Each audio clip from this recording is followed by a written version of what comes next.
And then they biopsy my foot. And he's like, are you sure you're going to be okay, like, before getting on a plane with a biopsy? And I was like, dude, I used to get 17 shots into the bottom of my feet for steroids for these things. I'm a tough cookie. Let's do this thing. I don't fucking flinch. Hello, and welcome back to another week of Calling in Sick. I'm your host, Alex Wildison, and joined with me today, is that how you say that? And I'm Cooper. Off to a strong start already, folks. Yeah. This is Cooper. You guys know him probably as St. Cooper, or as just the cute guy that sits next to me. That fine piece of ass.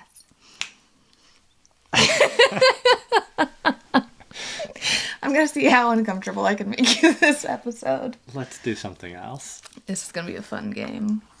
That reminds me of, I don't know why it reminds me of, but when I was in investment banking, we would play this game where during like really, really long calls, like the public reporting calls, analyst calls, or during like kickoff calls or whatever, or the legal call, basically any call, I'm just naming calls right now, we would have a running list of things that we'd try to throw in to the conversation without anyone knowing. So you'd be like, someone would ping you and be like, get the word Play-Doh into the conversation.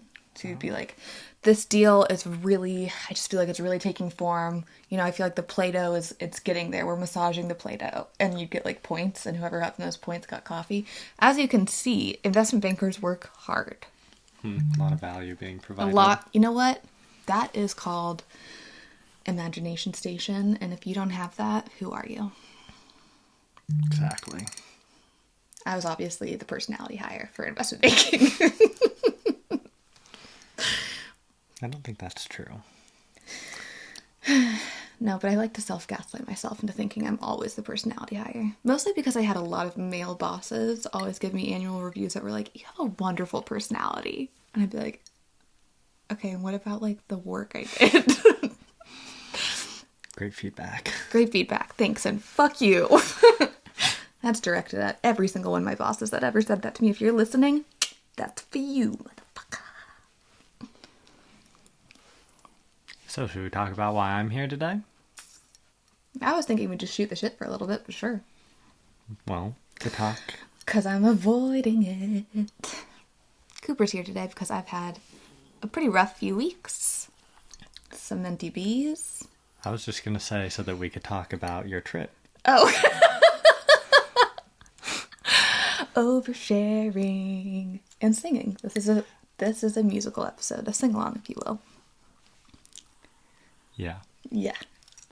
So, you recently went on a trip. Wait, we have to tell them what we're doing. Okay, what are we doing? You are going to be interviewing me. Okay. About a few things. Yes. Because my brain fog has been quite bad, and I can't recall things on my own. So instead of Cooper sitting catty corner from me and feeding me things to say and remember, he's just going to join me. That's right. Because he's so cute. Look at his freaking face. Yesterday, Cooper and I got in a tiff because he said Knox was his number one girl, and I took that to heart. I was real upset. Yeah, we don't need to rehash the past. No, because then we realized Teddy is my number one boy, so. That didn't come up. She was in my dream a lot last night. Knox was? Yeah. I had lots of weird dreams last night. I was telling Cooper about them this morning. I had one dream where we were living in this like beautiful old antique house. What are they called? It's not an antique house. I don't know what you're trying to say. A Victorian house. A Victorian house. And it was like just becoming Thanksgiving and winter. And so Cooper had turned the heat on, and then we left to go to the store to get cheese and came back, and there was mold everywhere. I don't eat cheese, so like problem numero uno in that dream. And two, mold does not grow that fast, but this was like that fuzzy black mold, and it was everywhere in the whole Victorian house that we were living in at that time. Which I also told Cooper is my top 3 fears. What's my number 1 fear? Ticks. Yes. And that could be a whole episode of Alex's fear of ticks. Every bug. Is this a tick? I saw a tick. I am terrified of them. They carry Lyme disease, and that, honestly, like, I've gone through a lot of stuff in my life with my health. That would be my fucking final straw. Yeah. Ticks. And number 2? Mold. And number 3? Break-in/kidnapping. Which, this episode, you're kind of here because I'm still dealing with the trauma of that happening. And we've decided collectively, my family and Cooper and me have all decided that I'm going to go to trauma therapy. Because I never did that after kidnapping when I was in college. And I've been having some issues with the mental health. But before the mental health stuff hit, I got on a plane all by myself and went to Philadelphia, the city of brotherly love, I think. Born and raised. You went to Philly. Let's talk about that, because I haven't even gotten, like, all the answers I want. We've talked about it a bit, but it would be good to go through it again. Play by play? Yeah. So, why'd you go to Philly? I went to Philly to join a clinical study, not a clinical trial. There's a difference. A clinical study for vasculitis with some of the top vasculitis experts in the U.S. Is there an important difference between a study and a trial? Yeah, in a trial they give you drugs for your time. In a study you get nothing. And you also have to pay for everything. It's pretty cool. Okay.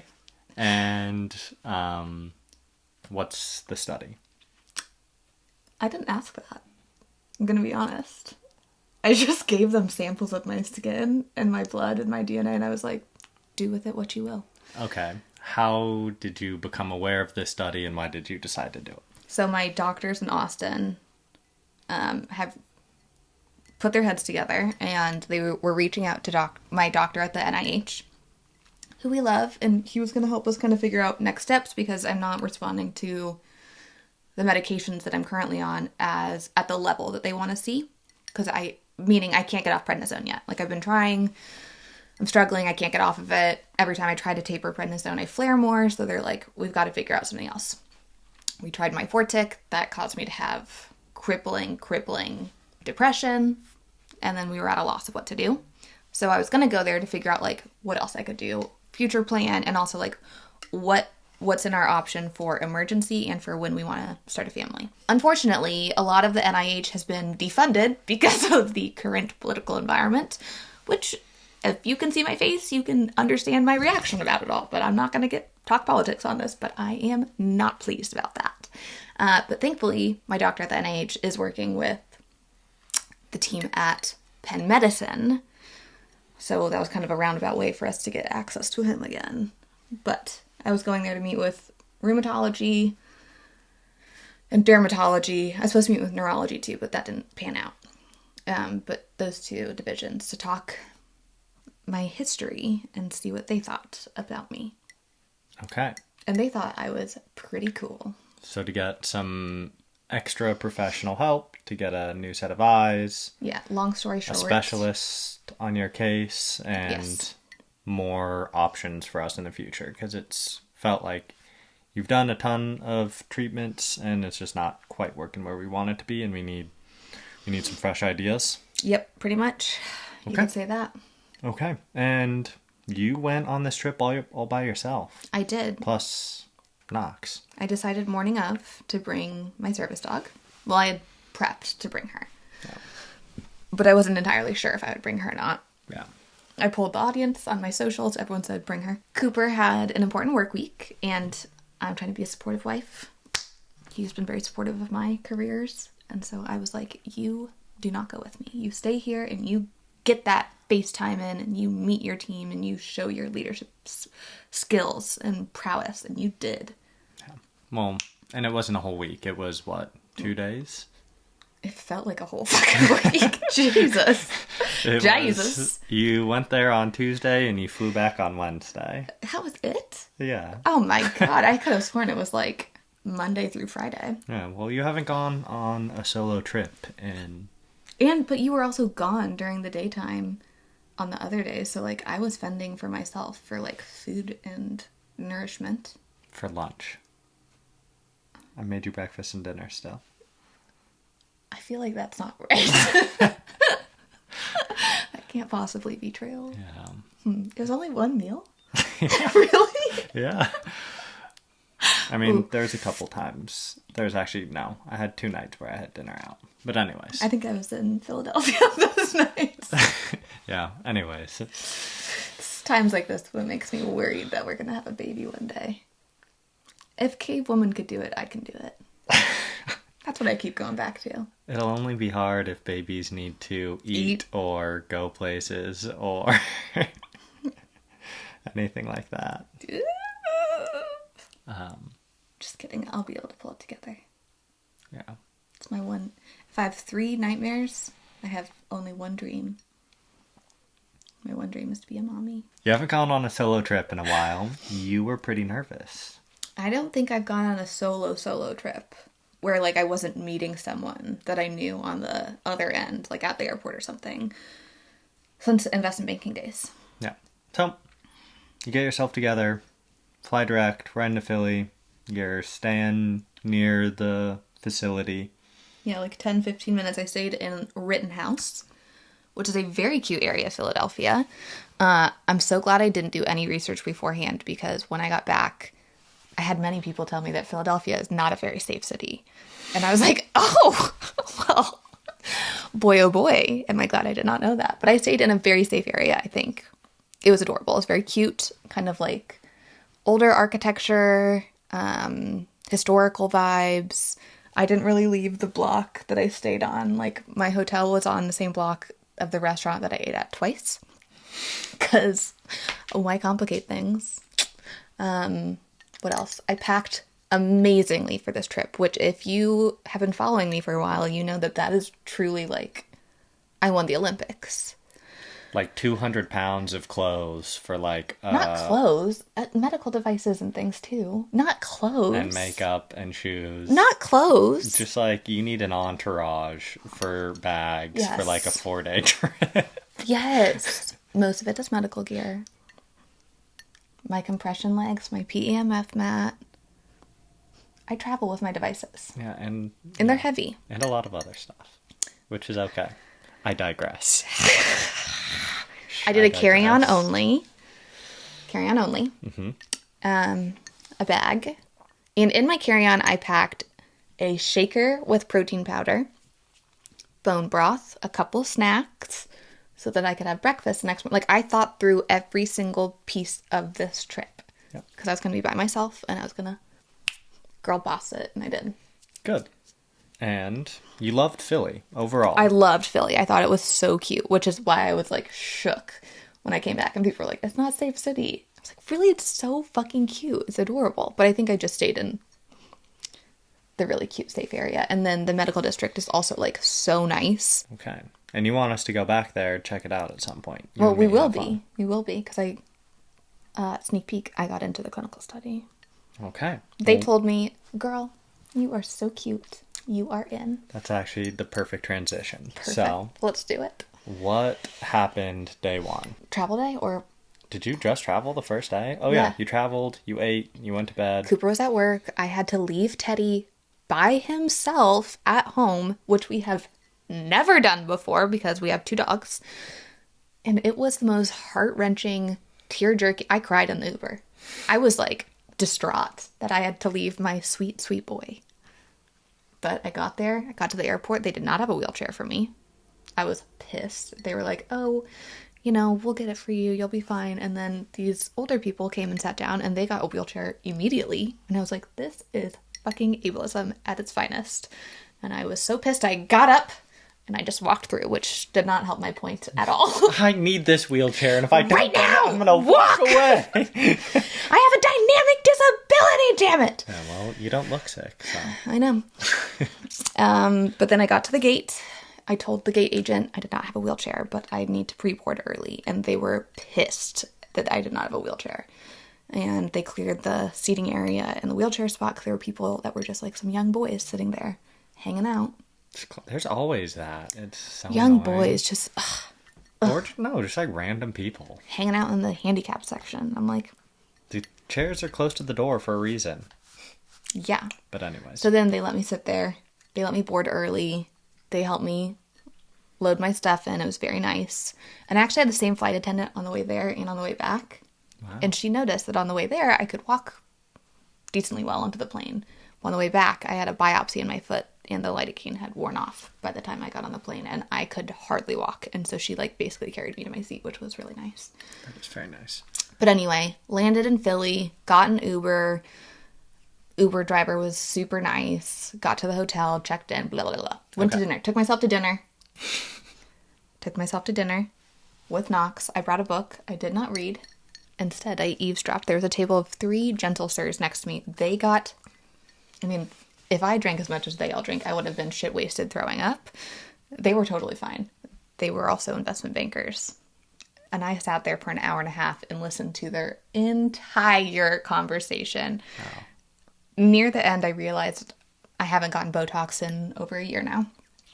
And my face is pretty expressive when I'm, Oh, Knox agreed. She did not like their conversation. They were picking between 2 different hires. One was a girl, and they said she was a little quieter, but definitely had all of the technical skills to be a CFO. The other was a boy, and they had a weird reference call where the referencer said, look, he's just really going to need a mentor to step into this kind of role, meaning like he's not ready to be a CFO. And the guys were like, no, we got to go with the guy. Like, he was so chill at the dinner. Like, he was so fun. I was like, these fucking assholes are going to hire this dumb guy that his peers literally said is not ready to be a CFO, and not the girl who was just a little quieter and probably absorbing everything, trying to figure out how to play her cards. So I almost said something. Wow. Jump into the stranger's conversation, huh? Yeah, but I didn't. I mean, if I had a glass of wine in me, I probably would have. Well, I'm glad that Lucky didn't for happen. them. Yeah. And then I got back to our hotel room and took a shower. Was pretty excited / anxious, so I couldn't fall asleep, and I decided to do work until 2 a.m.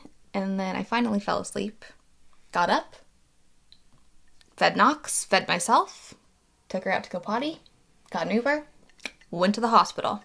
Okay, now that we're through the stream of consciousness, let's talk about what actually happened at the study, which is what I wanted to hear about. Okay. I want to hear So we got kind there. of an outline and then why we're doing things. So let's start with what was like the introduction to the study, how'd they kick things off? Okay, so how did they describe it to you, too?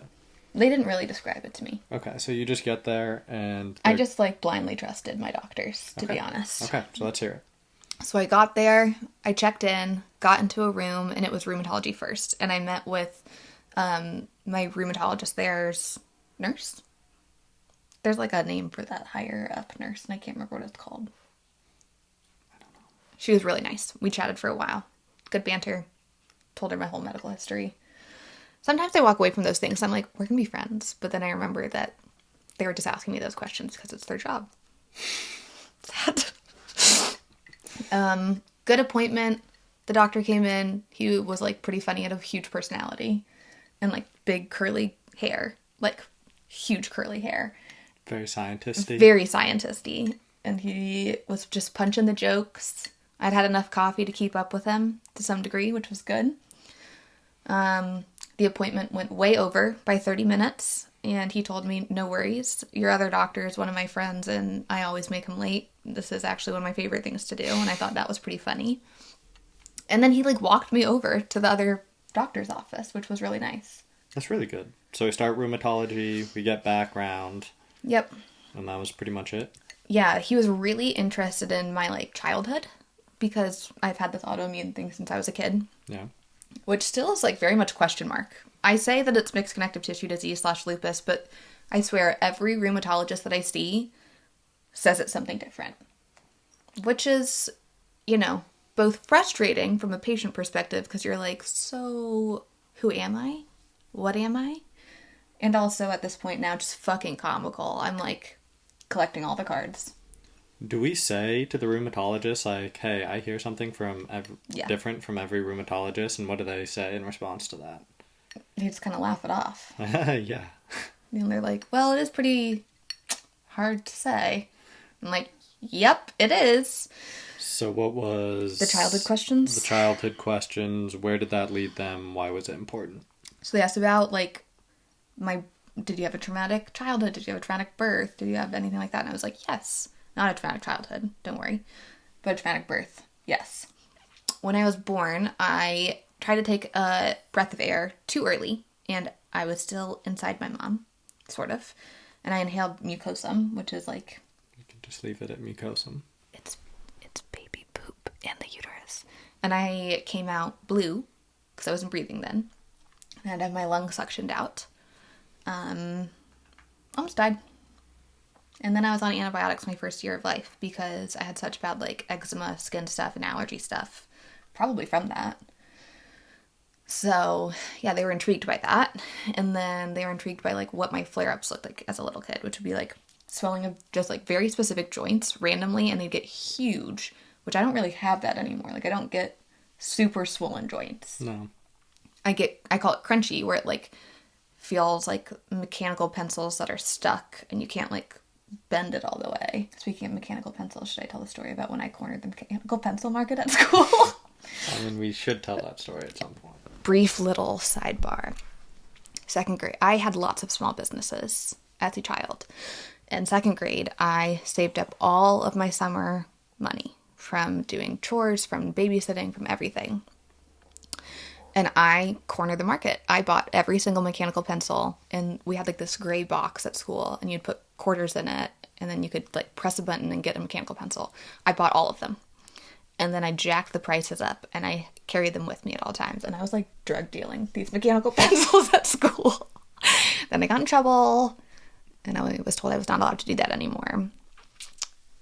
And that was the first time that I got in trouble for a business that I was running at school. But I did not let that stop me. I had many, many more. Where was I going with this? That was a good... Mechanical pencils, yes. So my joints were crunchy. But he's like, okay, maybe your past plays a bigger role, which hasn't really been focused on. Yeah. Yeah. I think when I got to Austin, my health was like so crisis that I didn't really like have a sit down, let's talk through your whole life from A to Z assessment, because I already had a diagnosis from my childhood, and then I had this like vasculitis diagnosis. But if you're new and you're going to a rheumatologist, that's usually what they do, is they sit down and they want to hear everything. That's why those initial appointments are usually quite a bit longer. But yeah, we hadn't had one of those in a long time. So, but I think the last time that we had that was that funky neuroimmunologist who was a cuckoo bird.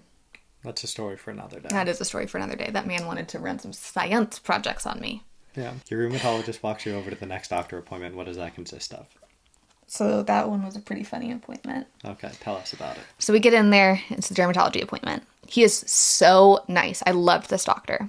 Calm, laughy, but very, like, professional and straightforward. So we're sitting there. We're chatting about everything. He does an exam, and he's like, man, your vasculitis nodules do not look like most vasculitis nodules that I've seen. And I think he even said, like, I've never seen a vasculitis nodule look like this before. And that's just from physically looking at it, like, in the room, not a test or anything yet. Correct. Not like a biopsy and looking at it under a microscope where it looks like the normal PAN. To the naked eye, it looks weird. Unusual to him. Unusual. And I was like, wonderful. That sounds par for fucking course for me. I love it. Thank you, vasculitis nodules, for being a unique little butterfly. Did you say why they looked different? Yeah, he said usually they aren't like... Usually they're like much larger. Like stick out way more. And mine, when I'm really inflamed and the disease is not controlled, like no prednisone, no medications, they are like that.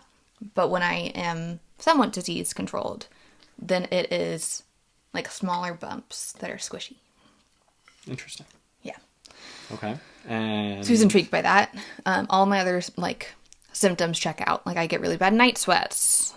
I'm also just like a sweaty girl. Okay. And then fevers, headaches, nausea, abdominal pain, shit like that. They want me to do some like gastric studies, and I'll talk about that in a little bit. Wait, so this dermatologist is doing a once over, and he's saying your type of nodules look different than the normal vasculitis that he sees? Look different from the normal PAN that he sees. PAN, okay. Yeah. And he's seen a lot of PAN. He is like the godfather of PAN. Okay. And then he's saying he wants to run a bunch of tests, get more data. He's like, look, I think we should put you in to this study and like see what it's like. And I said, that sounds great to me. That is why I came out here, actually. Because he thinks you look unique and wants to study it, wants to learn more so that they have. So basically, you asked me earlier, what's the difference between a clinical study and a clinical trial? And I made a joke that like clinical trial, they give you drugs, clinical study, you don't get anything. The point of a clinical study is to like better understand a disease so that clinical trials can be developed to better address the diseases. Interesting. Also, sneak peek. If you get into a clinical study, you're more likely to be fast-tracked for clinical trials in the future. So this is like long-term beneficial. This is the long game, not the short game. I love it. Said another way. So when I say, yeah, let's do this thing, they bring in a phlebotomist to take my blood. Wait, so this guy just says, you look unique. Do you want to be in the trial, in the study? Let's go. And you're like, yes? Yeah. Okay. Pretty much. It was like a very efficient appointment. Okay. The rheumatology one, when we were going back and forth, we were talking about mechanical pencils, like... This guy's like, that looks like PAN, but it's unique. You got to be in. We're going to widen the aperture. Yep. Okay. Yeah. So he brings in a phlebotomist. They get like a punch biopsy kit. And we're ready to go. Knox is with me. Sit. Knox is a service dog. So she gets to go with me to like everything, which is amazing. And she's sitting down next to me. She's never been squirmish before, like ever. She goes to chemotherapy with me. She goes to immunotherapy with me. She's seen me get blood draws. I don't know what was wrong this trip, but something was awry. And the phlebotomist comes. They hit my AC vein. If you're squeamish, turn down the volume for a second. If you hit the AC vein wrong, it will like volcano blood. So it starts ejecting blood out of my arm. And Knox, without missing a beat, just projectile like exorcism vomits all over my backpack. And it's like stuck in the zipper. It was like, nope. You're like movie scene splurting blood. It was so traumatic, so disgusting. The doctor is standing there and we're both just like, I'm shooketh to my core. We get the blood cleaned up. I obviously clean up my dog's puke. It was a lot. And then they biopsy my foot. And he's like, are you sure you're going to be okay, like, before getting on a plane with a biopsy? And I was like, dude, I used to get 17 shots into the bottom of my feet for steroids for these things. I'm a tough cookie. Let's do this thing. I don't fucking flinch. So they take a hole puncher and they pull out a chunk. They pull out a chunk of your skin, veins, fat, muscle. It's fun. Okay. It hurts. Later. Not during, because they put lidocaine. But later on, that motherfucker is going to throb. And then... What? Oh, no. No, you go. I was going to say, so what's the next test? So then, that's it. And they have my DNA. Swabs. That's all they needed? Was one hole punch? One hole punch, one blood draw with a lot of different tubes, and then... Look you over, and... That was it. And then the rheumatologist came back into the room, and the three of us chatted. And he was like, all right, so we got your samples, and I made a joke about my dog also leaving a sample for them.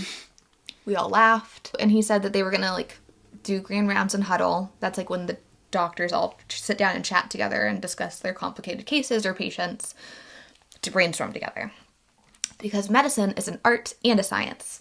And he said... He had an initial inkling that he thought my childhood disease was not lupus or mixed connective tissue disease, but was in fact related to some kind of IBD, irritable bowel disease, which apparently as a child can present with like extreme arthritic pain in your back, in your joints, stuff like that. I do have a lot of gastric issues, but like, sorry, everyone in my family, I'm about to call you out. So is everyone else in my family. Like, that's just, if you're a cane, your tummy does not work right. We got issues, especially when we eat dairy and gluten. But my mom and I are the only ones that have stopped eating the dairy and gluten. Everyone else is just like, take the pain. Which I understand. It's pretty fucking delicious. And we grew up in the Midwest, which is like dairy central. Yeah, but I feel like this is important. He's like, Sorry. hey, I have this kind of different perspective on your health that I don't think we've really heard before. I know you want to talk about your family's IBD and cheese and growing up in the Midwest, but this was cool to hear. Someone was like, okay, I took in all your history, we've talked. I wonder if it's more this, like, IBD, gut-related issues, all that. Yeah. What else does he say? So he wants me to do a few more tests when I get back to Austin. One of them included a capsule endoscopy. So you like swallow this pill that has a tracer in it. And so while you're asleep and getting the endoscopy, they can like do an x-ray or scan or something and like see how the pill travels through. And it assesses like motility, how well your body like moves that through with your digestion.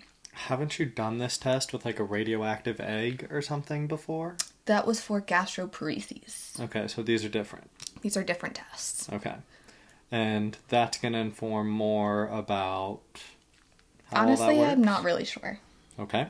So he gave you this I went to this inkling? thing by myself and I was like, we're gonna get 10% of whatever you tell me is gonna come back home with me. It's okay. What else did you get out of this? I feel like there's another thing. Marching you want me to orders. do. Oh, thoughts, the other thing I what have did to they do say? is a angiogram of my legs where my vasculitis is.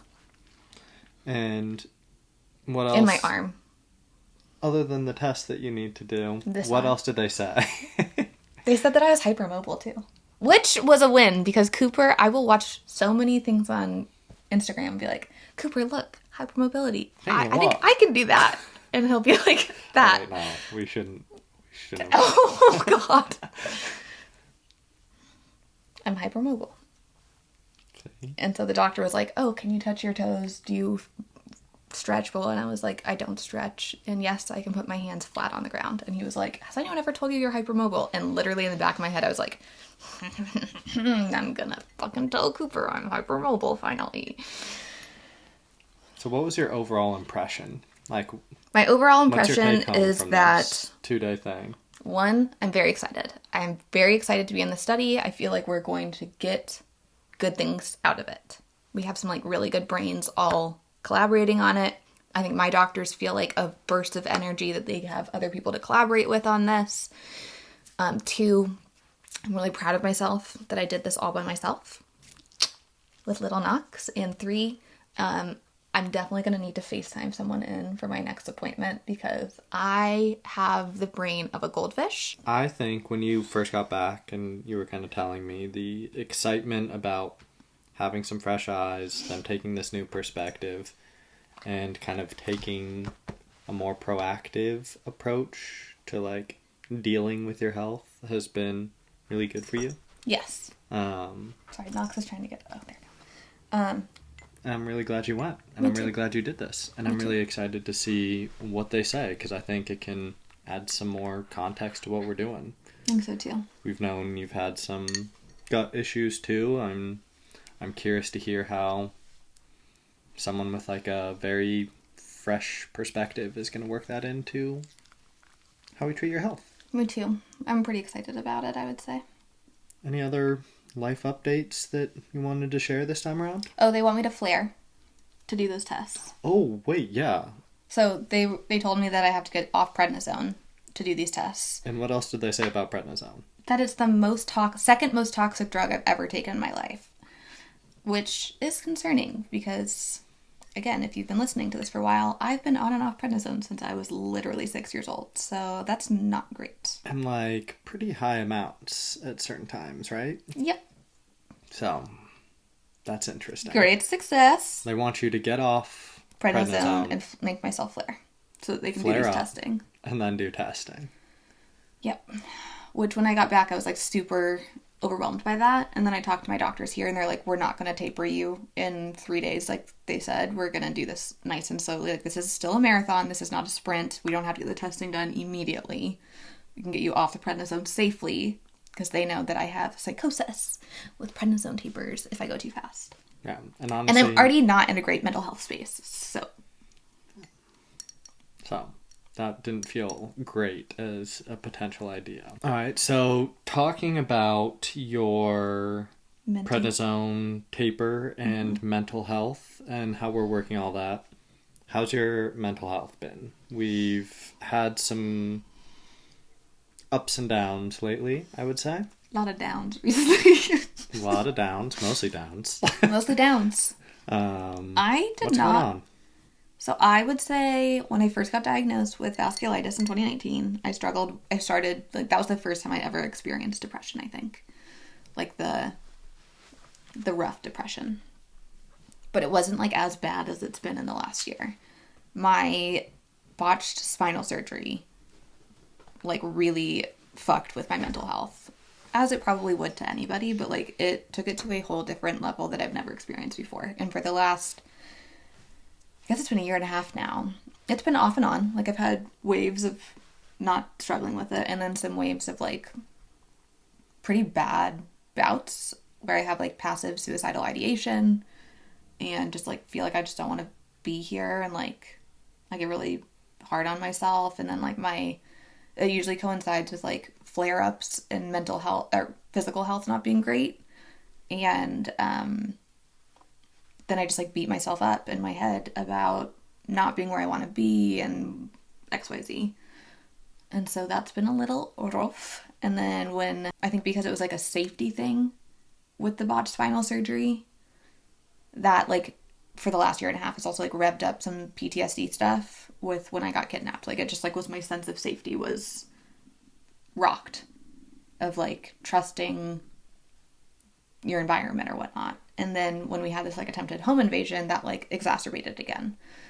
And I'm someone that you should do what I say, not what I do when it comes to mental health. Like I preach, like go to therapy, take care of yourself, do all of these things. And I have not really been going to therapy for the last year, which is just fucking ironic because I tell everybody you should go to therapy if you're struggling. And you used to. And I used to. And I don't think I've like really ever taken care of the PTSD from kidnapping stuff. And I think I should have gone to trauma therapy for the spinal surgery stuff, and I didn't. And I was struggling for a while about like, why did I not do that? And then I came to the realization this last week of like, everything has its time and place, and like that wasn't the right time and place for me. And like now maybe it is. And the reason always comes into clarity down the road. And so I know I'll know why in the future. But it doesn't matter that I didn't in the past. What matters is like we're taking care of it now. Yeah. And so I am going to take some time and go to trauma therapy finally. Yeah. And I think that's your point of just, it doesn't matter the timing, just feeling like you're ready for it and going and doing that is all that matters. So yeah. When I was talking to like one of my friends who also has had like some trauma stuff in her life, and there's so many little things that I do that I don't even think about that I probably started doing around these traumatic events. Like my body is always tensed. Like my muscles are always tight. And I have to tell myself like, hey, relax. Like you don't have to be holding your core right now. Or like you don't have to be tensing your leg muscles right now or whatever. Or gritting your teeth. I'm really jumpy, like very startleable, which has been like a running joke for a while. But then we were like, oh, maybe that's like a bad mental health sign. Yeah. And all this kind of like mental health, reevaluate, kind of chaoticness has kind of got you in a point where we're doing stuff like podcasting together to help ease through this time, make it easier. Yeah, I feel like when I've had health things in the past, like I'm pretty good at channeling hard things into comedy. Like that's how I cope. It's like I like to have dark humor. I like to make light of whatever's going on in my life. But this has like almost been paralyzing, I would say, where, for lack of a better term, lol. TLDR, I had some paralysis when I bought spinal surgery. That's a story for another day because I'm not ready to fucking talk about it yet. I'm not ready. It's been really paralyzing. Like I've not been able to be creative. I like, Cooper calls it, I go zombie mode, and I'm just kind of like totally, what's the word? Like when you're checked out. Checked out, I would say. disassociated. Okay. I'm like, I'm there, but I'm not there. And like during Easter weekend while my family was here, it was like right after the attempted home invasion, I was definitely dissociated, and I've talked about it. But like last week was a whole another level where like I was just not on this earth. I was just like a fucking zombie. And it's really hard to create when you're in that mode. And since I've been like dealing with health stuff my whole life, I know when I need to like perform, I can like put on a mask and like snap into it. And it's like stepping into this other person. It's like not really me. It's still me, but like not me. And I know how to just like put it together. And so I've been able to do like guest episodes relatively easily because it just feels like performing. But when I do solo episodes, it's not performing. Like I am sitting down. I'm not like with someone else. It's just me, myself, and my thoughts. And when you're in a hard spot, I think it's really hard to just sit alone with yourself sometimes because it's sad in there. Yeah, that makes a lot of sense. And it does seem like you're getting a handle on things more. Like in your conversation with Preston the other week, he was like, well, Halsey makes her best stuff when she's depressed and stuff. So who knows, maybe this is going to be like just an era for your content creation. Who knows? Yeah, I was talking with Preston this week, and him and I both were kind of laughing that, man, we really need to take our own advice. And I told him, like, yeah, to be honest, like, after listening to our podcast, I realized, like, I really need to take my own advice. I'm saying all these things that I know I need to be doing, and I'm not doing them, and, like, I need to go to trauma therapy. And he was really sweet about it. He's a very kind human. Cooper and I got to hang out with him after the recording, and we took him thrift shopping in Austin at Uptown Cheapskate. Is that what it's called? Mm-hmm. And then we went to Kirby Lane Cafe. So, like, the most Austin experience you can possibly have. And it was so much fun. And then we like, ate lunch for, like, 2 hours. Yeah, mostly just chatted. He's awesome. But, yeah, that's why there haven't been any solo episodes of late. I am struggling sitting with my own self right now. So, I'm just gonna sit with Coopy for a little until I feel good to sit with just myself again. Which, who knows when that'll be. Honestly, maybe tomorrow. Speaking of, this week. Quick tangent again. I hope you guys noticed I wore a waffle shirt today because last time Cooper did an episode with me, he said his Alex picks of the week. Wow, we didn't do any. We just blew right past all of that. We'll hit it right now. Okay. So, we didn't do housekeeping or Alex's picks. Housekeeping. Please housekeep because my brain is a mess. Follow, like, subscribe. And if you like the chaos episodes that are episodes like this, send it to a friend because maybe you guys will laugh. Maybe you will commiserate, but hopefully you will enjoy as much as we enjoy making the chaos episodes. Alex picks of the week. Last time Cooper and I did a chaos episode, I asked him to pick his picks for the week. And he, right out the gate, said waffle material, which I fully endorse. Like, I fucking love waffle material. It's my favorite form of cozies. And when we released that episode, Mayfair sent me some more waffle material.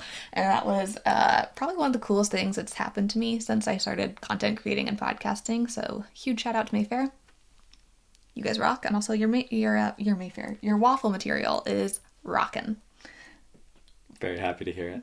But this week, Cooper's going to do round dose. Yep. This week, it's gold. Any company that wants to send samples, gold. What about diamonds? No, I don't like diamonds as much as gold. Like all lab-grown, real diamonds? Well, that's kind diamonds? of the thing. Like, diamonds can be made in a lab and be, like, identical to diamonds that you can find, I suppose. And gold they're still expensive. Yeah, but, like, you can't make gold in a lab. Not yet. Yeah, not yet.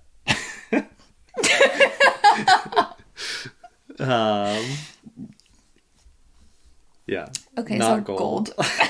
Well, yes, gold, if you would like to. If you will. What about a gold packaging? Feel good. Those gluten-free snackies that we've fallen obsessed with.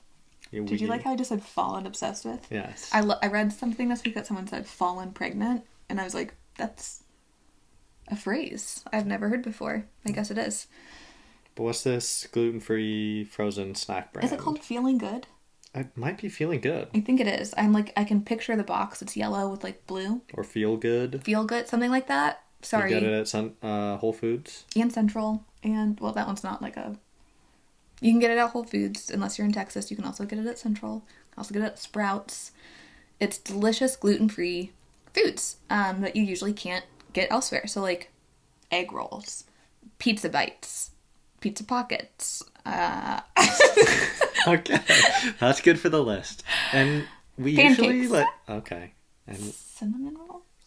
waffles? No. Oh, okay. Well, anyways. You should do cinnamon rolls and waffles, though. It's been really nice. That's all I feed myself, because they're frozen.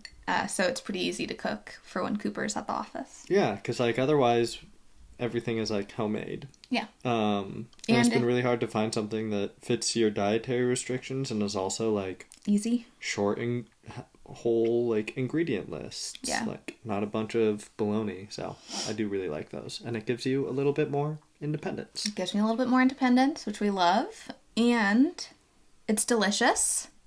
And when I have bad mental health weeks, I really struggle eating. I really struggle with eating. Not a great trait, but I will eat little snacks. So those are like small little bite size. Yeah. Hits the spots. Our second pick of the week is Orgain. That is the protein powder that I brought with me to the city of brotherly love, Philadelphia. Got me through that trip. It's delicious. It tastes good. It's good for you. They've got vegan options, gluten-free, dairy-free options. They've got it all. And Orgain was actually made by an oncologist who did not like any of the meal replacement protein powders or drinks that were on the market because they were full of, like, bad shit. And she said, we need an actually nutritious alternative. So she made Orgain. That's cool. I didn't know that. Pretty cool thing. I actually only knew that because of my finance career because I got pitched Orgain. Wow. We couldn't invest. It was sad. I would have wanted to. Whatever. Worked out for them anyways. Yeah, it did. They're fucking crushing it. I have a one brain cell. Okay, one brain cell. Let's fucking kick it to one brain cell. Are we thinking the same thing? Succession. Oh. I wasn't ready. Okay. I was going to say Secret Life of Mormon Wives. Okay, that can be yours. Mine is Succession. We're late to the game, I know. But we haven't been able to, like, watch a show that wasn't a comedy in a long time. Because when I'm depressed, I don't want to watch stressful shit. I just want to laugh and bring the musical back. Yeah. Does Hollywood call us? Yeah. But I've been loving the show. It's so good. It's very interesting. Boy, do they have some family issues. I love Kieran Culkin. Love him. He's so funny. Yeah. He's such a good character. I don't know. I want to know, like, how similar he is to that character in real life. Me too. Because it feels like all of the characters he plays are kind of, like, aloof. Irreverent. Yeah. Oh, good word. Thank you. But yeah, love that show. We're on season 3 now. Mm-hmm. Who's your least favorite character? Least favorite? Whoa. I mean, I feel like it's bad. I don't know her name, but I really didn't like his, like, new wife. Oh, yeah. Who's the main guy? Yeah. Lawrence? No. What's his name? Logan. Logan's new wife. I don't like Logan's new wife either. I don't know. For some reason, I just don't like her, but I feel like she's not that central to the show. I disagree. I think she's going to be bad news bears. I think she's going to take him down. I do too. Mm-hmm. I think she is. She knows so much. Yeah, I know. Think about it, like wife privilege. You know everything. Yeah. Well, maybe not every. No, she does. She knew that when he had an affair. I mean, she just went and approached that chick like, ain't no thing. Yeah. I mean, I also don't like Logan. I'm kind of looking forward to the... He's so awful. I can't do any spoilers, so it's hard to say. I'm excited for what's coming in season 3. Also surprised that we haven't had any spoilers, but the show's been out for like years. You know, it happens. It's like 1842 or whatever that other show is. Yellowstone. We've never watched Yellowstone either. Really want to watch them. It's on the list for like when I'm slowly getting out of this depressive episode. Yeah. Which you've been watching.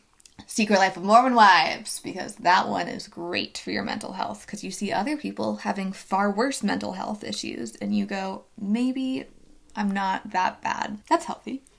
Yeah. It's Boom, roasted. Boom roasted. Mental health, girlies. But honestly, they do have worse mental health than me. Yeah. It's a wild show. They're because not Mormon they're causing, at all. Yeah, they are not Mormon. Nothing about them is Mormon. They're just slandering the Mormon church, saying they're Mormons, but going against every single thing that I think you're supposed to understand Mormons care about. Yeah. And we've been also very intrigued about the Mormon church and religion. It isn't... There's a great documentary on Netflix about the Mormon church and the mysterious deaths that have surrounded the church. We'll leave it at that so that we don't get murdered. Something other than the Mormon church. What do you like about the show? Who's your my favorite and least favorite people? So I like that Michaela has shared her struggle with chronic illness pretty openly and like very vulnerably. I also can applaud her for taking ownership of like having boundaries and whatnot. I will also say that she maybe needs to consider having boundaries, but doing it in a way that is nice. At times, I think she's kind of mean to people. And Cooper and I talked about it, but like, that's sad. That is someone who is representing chronic illness at times. Just kidding. Michaela, if you're listening, I really want you on my show because I would like to chat with you about setting boundaries and doing that in a way that is both firm but also kind. Because I think that there is a balance and I think we're all figuring it out and I get the pendulum swing. But my real favorite character is, I forgot her name, the one whose husband died. Macy. I think she's just really kind to everybody. I think she has good boundaries. I think she is someone that like is a great role model for having boundaries with kindness. Speaking your mind with kindness. I think a lot of those girls on the show will say like, I'm just sharing my opinion as a way to like excuse being a bitch. And the reality is like, you can share your opinion and not be a bitch. Like, that's actually possible. But Macy does it in a really good way. And also like her story is a heartbreaking tragedy. I won't spoil it for anybody. You should watch the show. But it made me like her even more because she's cultivated such like internal strength despite like horrific loss and like guilt that she probably carried. And I just really hope that she finds like the love and help that she deserves.